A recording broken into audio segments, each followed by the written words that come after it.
স্থানীয় সময় বৃহস্পতিবার চিকিৎসা সংক্রান্ত পার্শ্ব প্রতিক্রিয়ার কারণে হাসপাতালে ভর্তি হন ব্রিটেনের রাজা তৃতীয় চার্লস। চিকিৎসকদের পরামর্শ অনুযায়ী তাকে হাসপাতালে রেখে পর্যবেক্ষণ করা হয়। পরবর্তী পরিস্থিতি বিবেচনায় তার সেই দিনের কার্যসূচি বাতিল করা হয়। শুক্রবারের দাপ্তরিক কাজগুলো পুনর্নির্ধারণের সিদ্ধান্ত নেওয়া হয়েছে। দীর্ঘদিন ধরে ক্যান্সারের চিকিৎসা নিচ্ছেন রাজা তৃতীয় চার্লস। শারীরিক অসুস্থতার মধ্যেও তিনি দাপ্তরিক কাজ চালিয়ে যাচ্ছিলেন। তবে সাম্প্রতিক পার্শ্ব প্রতিক্রিয়ার কারণে চিকিৎসকরা তাকে কিছুদিনের জন্য বিশ্রামের পরামর্শ দিয়েছেন।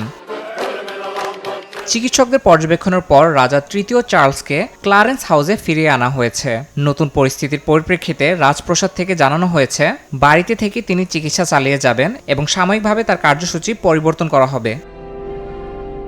শারীরিক অবস্থা নিয়ে উদ্বেগ থাকলেও চিকিৎসকদের তত্ত্বাবধানে তিনি নিয়মিত চিকিৎসা নিচ্ছেন এবং যথাসম্ভব দফতরের দায়িত্ব পালন করছেন। তবে পুরোপুরি সুস্থ না হওয়া পর্যন্ত তার জনসম্মুখে উপস্থিতির বিষয়টি নির্ভর করবে চিকিৎসকদের সিদ্ধান্তের উপর। ইয়াসিন মোহাম্মদ জিসান, সময় সংবাদ।